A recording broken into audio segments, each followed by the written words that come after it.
Most of us have a mental or otherwise full of health advice, macros, supplements, heart rate, variability. But I think the right kind of light are at the right kind of hour and in the middle of all that information, because I think there's been a lot of information lately in the last few years. I think a lot of people are quietly more anxious about their health than they've ever been. And today's guest is going to say something that almost feels rebellious in 2026. Welcome back to another episode of Healthy Mind, Healthy Life. I'm your host, Sayan, and this is the show where we sit down and have conversations, real conversations like this. My guest today is Arnon Krongrad. Anand brings a perspective that cuts through the noise of modern wellness, and tonight we are talking about something that more and more people are starting to feel but rarely name it or say out loud.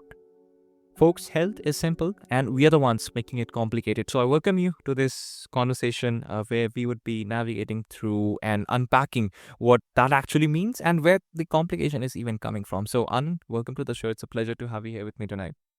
Thanks. It's a pleasure to be here. Thanks, Anand.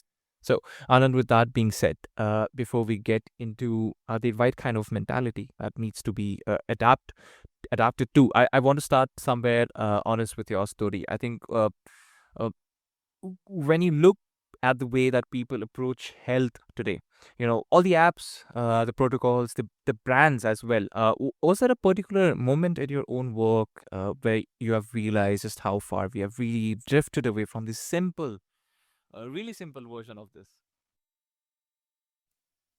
I don't know that I can pinpoint a specific moment Hmm. when that happened, but remember my experience at the bedside, my experience around health and patients and disease goes back over decades.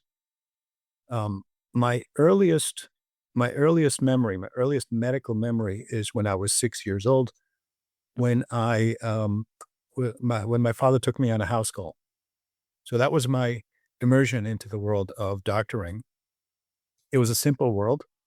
It was my father saying, "Get in the car. Let's go in to see a patient."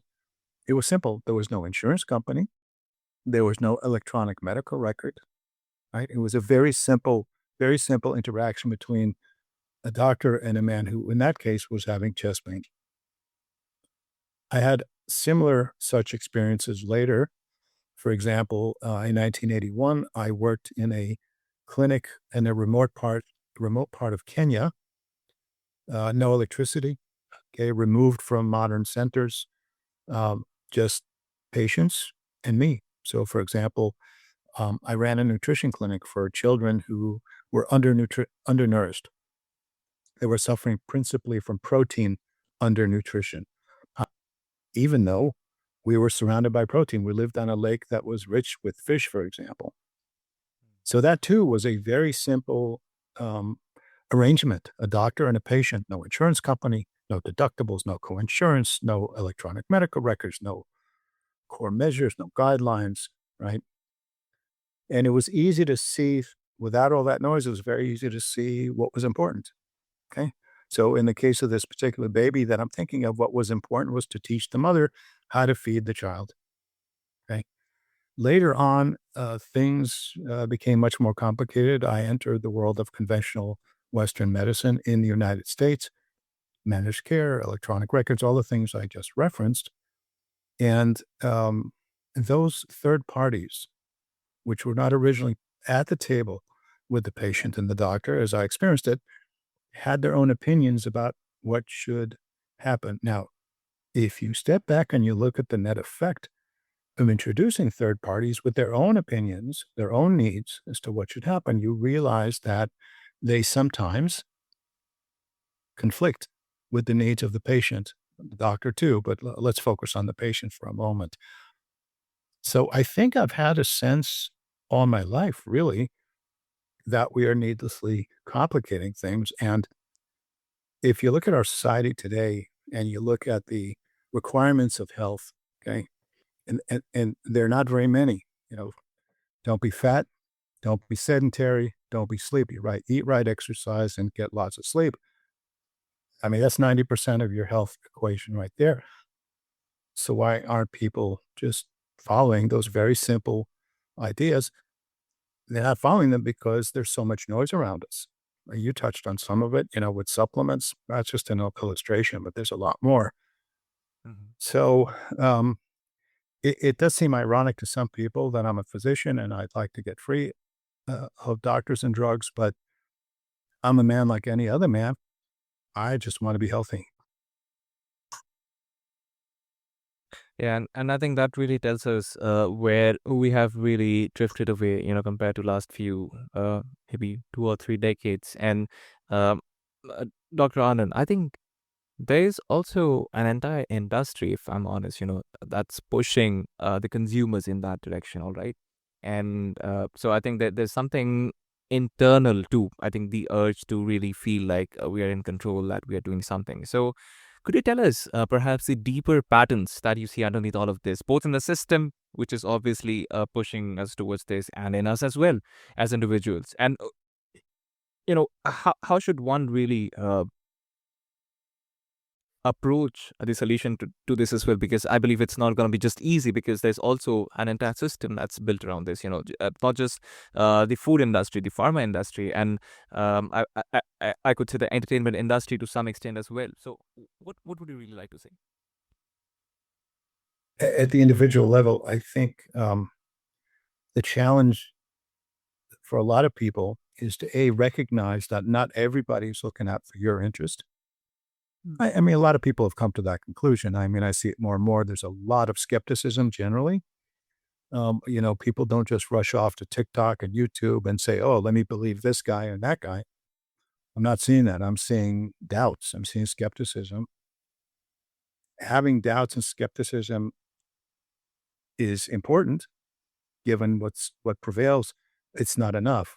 If you want to move your health forward, you need to find an alternative. You need to find somebody or somebodies, plural, who you can trust. And in order to trust, at least this is my view, if you want to trust somebody and really listen to them, they need to have at least two qualities. Number one, they need to know what they're talking about, which is where an awful lot of people fail. They're not qualified, just flat out. And number two, they need to have integrity, which is where a lot of other people fail. They have conflicts of interest. They're actually trying to sell you a product or a service or a device or something. So when you have that conflict of interest, I'm not sure you can fully trust those people, and it's a problem. I mean, we see it as a growing problem. I see it as a growing problem. You can't just as a knee-jerk reflex trust the government to tell you how to behave. We have examples of the government screwing it up going back decades. I mean, look at the 1970s when an American senator by the name of George McGovern decided to introduce what he calls the Dietary Guidelines for America, which said, don't eat meat, don't eat dairy products, make it all low fat, and eat lots of sugar, lots of bread, 7 servings of bread a day. That was not tested. There was no a priori support for that idea. It was implemented on a broad scale. I'm not saying everybody adopted it, but we've seen a massive spike in a number of chronic diseases since the introduction of that particular guideline, right? So you can't, as a reflex, trust the government. And there are plenty of other examples. So who do you trust becomes an issue. Absolutely. That's really well said. And I think that does perhaps induce some degree of fear, in us. And it should. I mean, when there are people all around you that's trying to sell you products and sell you stuff, we become ultimately the product, right? We become their field of experiment, I would say. So I'm really glad that you brought this up, Dr. Arnold, because I think so much of what looks like discipline is actually fear in a tracksuit. So, if I have to be more specific and now talk about what listeners can might try to implement to set them apart from the system that we're talking about right now, what would you really like to say? I mean, what does a simple version of health actually look like in their ordinary world? I mean, definitely you mentioned some of the things like organic food and plenty of sleep. I think that covers the major chunk of health. And so I think there's also this I would say, this image that, being buffed and being muscular is something healthy, and I mean, that kind of image is also portraying or being portrayed in the media as well, which leads us to think that, you should be doing you should be doing certain things, and, you shouldn't be doing certain things. But really, we need to ask, what is the definition of being healthy, right? Is being disease free, can that be categorized as being healthy? Or, what are we really looking at? I think you just raised about 17 questions all in one. You touched on a lot of different facets. Like, let me just back up on a couple of things that caught my attention. You talked Yeah. about us being the product. You know, I Mm. I I refuse to be a product. I am nobody's product, and you don't have to adopt that position for yourself. It's a personal decision. I'm just telling you how I feel. Now, if you feel that you're not here to work for some company's profit, whether it's a food company or pharma company, but rather you're here for yourself, you want to reach maximal function, okay, what I call functional supremacy, then you have to be very clear about that in your own mind. And then the question becomes how? How do you do that? Okay. Yeah. The simple rules, you touched on them. I did not say organic food, and I just want to touch that. I'm not against organic food. But organic food alone is not gonna fix all your nutritional needs, right? So, let's say you have a diet of organic carrots. You're not gonna be healthy. There's an awful lot of other stuff. So nutrition is a it's a really important, potentially very simple conversation. Again, we mess it up for all the reasons I said, the conflicting interests of the food companies. This goes back decades, at least in the United States, right? But then you look at really simple states. Let's talk about saturated fat, which has been vilified for decades, okay, going back to at least the 1940s, as far as I can determine. Very simple study. There was, for example, a great study done in India, published in 1967 by a doctor named Malhotra.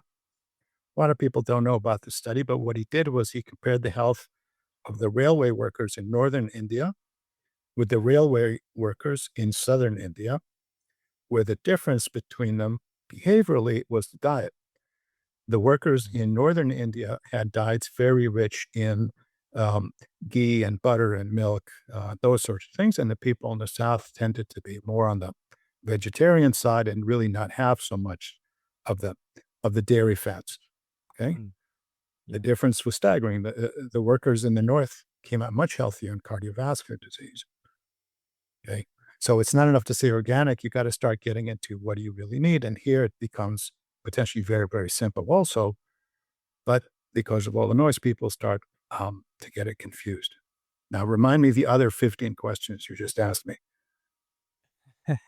No, I think that was the major chunk. But yeah, apart from that, I believe, what does one, indeed needs to do in this case? Because I believe, the fact that you shared that when you realize that, you are indeed, they're trying to make you the product, and then it becomes your choice. And then the question becomes how. I think that is something fundamental to what we are discussing today. But the other part of it would be, how can, because I believe you said organic food is not just the only thing that you should be focusing at. So I'm curious to know what else would you like to really add to that? Are we talking about supplements? Are we talking about any kind of additional nutrition, except from what we shouldn't be having too much of processed food? So what's your take on that?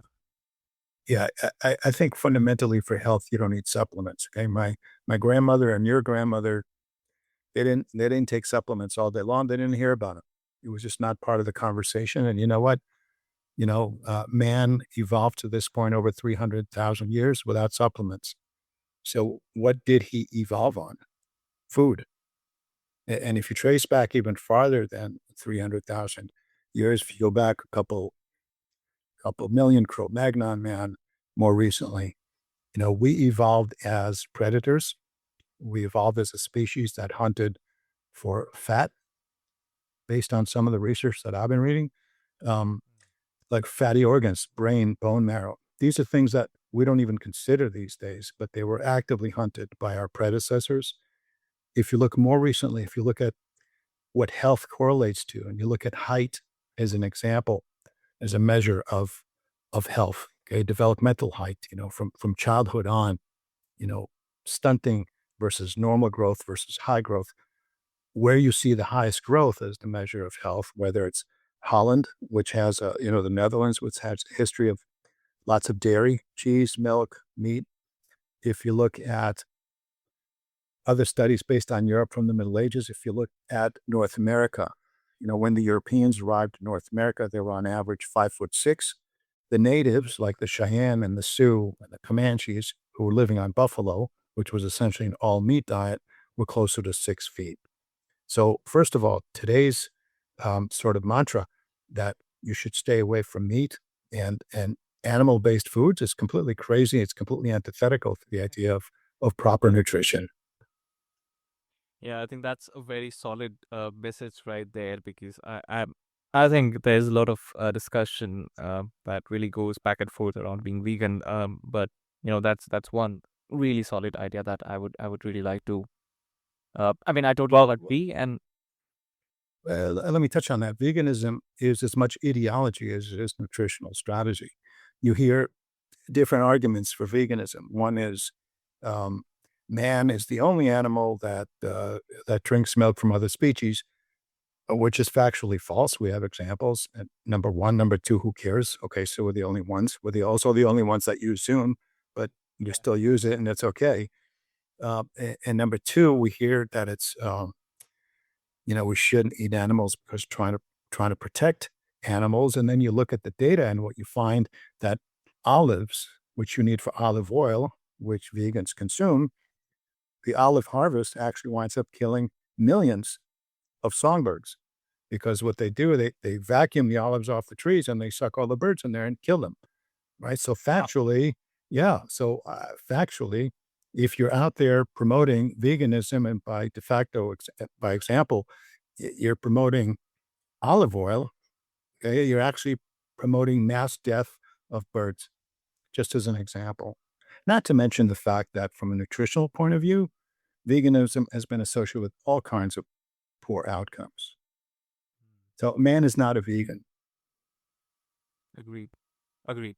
And I think that really comes off as a strong message, especially the example that you shared, Dr. Anand. And I believe, you know, uh, the solution to this problem requires a raise in the collective consciousness because I believe there's too much of information that's floating around, and it's getting really harder, and it'll get even more harder as time passes because it would be very difficult to sit down and look at the data and try to trust which information, which piece of information should you actually go with, because I think there's just a lot of varying, like you said, different ideologies coming into picture and a lot of conflicts of opinion. So if there's one thing that I would like all the listeners to carry forth from this conversation, I would say that when you talk about health, right, it doesn't really have to be this complicated to be real, right? You need to distinguish between, what does being healthy mean to you? Is it being disease free? Is it being in a state where you could do most of the activities that you wish you could? Because I think there's a lot of noise around that.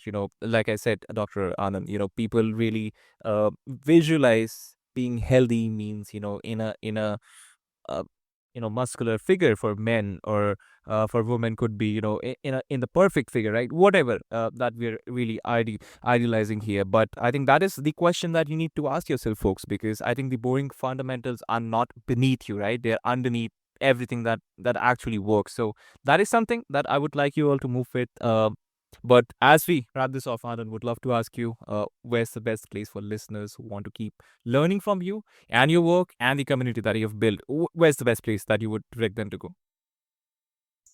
Um, if I might just respond to what you said, I think Please, please. I think in your mind you should distinguish between cosmetics and function. Oh yeah, I love it. Right. So you touched on this a couple times, at least implicitly. People who like to have big muscles. Um, there's a fundamental question: is man by nature a bodybuilder or an endurance runner? Because we have Wow. bodybuilders, we have some very strong people, right, in the world, big muscles. India, I'm assuming you're in India, by the way. I didn't ask, but yeah.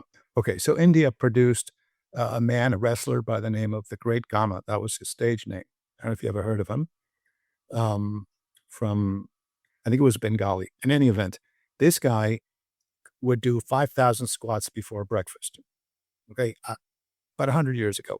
So unbelievably strong. But do you need to be that strong to be healthy and to live your life? He needed it to become the champion wrestler that he was. But this begs the very personal question. What do you want? I'm not looking to be a champion Indian wrestler. Okay. I'm not looking to be a power lifter at the Olympics. My personal goal is to hike the Otter Trail. It's a trail in Africa. I want to hike it on March 14th, 2074. So that's 48 years from now. That's my goal. I've defined it on a personal level. You don't have to have the same goal. And now the question is, how do I get there? In order for me to make that hike on 48 years from now, I need three things. I need physical function, so I can walk. I need cognitive function, so I remember where the trail is. Okay. And I'd like to have emotional function. I'd like to enjoy the experience. And now we work backwards from there. So, number one, distinguish between cosmetics and function. I like the focus on function because it's definable and it's measurable and you can make progress towards it.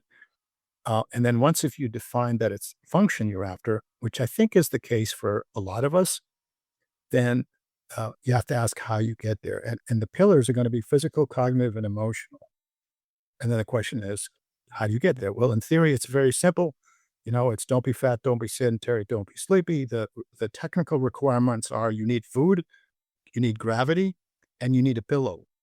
That's all you really need for health. Okay, you got to be nourished. You got to be able to do some resistance. So gravity, squats. That's about all you really need. Walking, running, squatting, and a pillow, meaning you need to sleep. So that part's very easy. There are challenges. There are toxins of all kinds. There are poisons in our environments. You need to know what they are. Is this medication that's being rolled out good for you? If it's bad for you, even if you do all the things we said, the simple stuff, and you take a poison, it doesn't matter. So you need to be aware of those too. How do you get that information? It's very tricky. Our group, which is now running 7 years, almost 7 years, um, is devoted to tracking the kinds of information that you and I are discussing, the things you have to do and the things that you Lovely. have to avoid doing. It's called EZ, EZZ, the world of EZ. We're one option for doing that. There are many. Perfect. So, well, Dr. Arnold, personally, I love the way that you articulated and you added your own perspectives to this. And yeah, I think that's a message as clear as it can get, right? What is it that you're after? It can get on a personal level, and that's where I would like to pause and let you guys think about, where's the place that you would like to really pause and sit down. What is that which you want? Is it something that arbitrary that we're talking about, or is it something fixed, perhaps, that you have in your definition? And if that's fixed, well, then there might be time for you to really look closer into this conversation and pick a part that really resonated with you. So, Anand, thank you so much for the honesty that you brought, the clarity that you brought into this conversation, because I believe we really needed that kind of clarity. So, folks, I will include the details in the show notes so that you could easily reach out to Ez and work with Dr. Anand. And with that, folks, to whoever is listening right now, maybe at the end of a long day, I would want to leave you with this, that you are not really behind or falling. I think you may simply be carrying a piece of advice that was never meant for your body, meant for the rhythm of your real life. So just strip it back, keep what works, and let the rest go. So this has been Sayan on Healthy Mind, Healthy Life. And with that, folks, I'm signing off for today, and we'll see you in the next one real soon.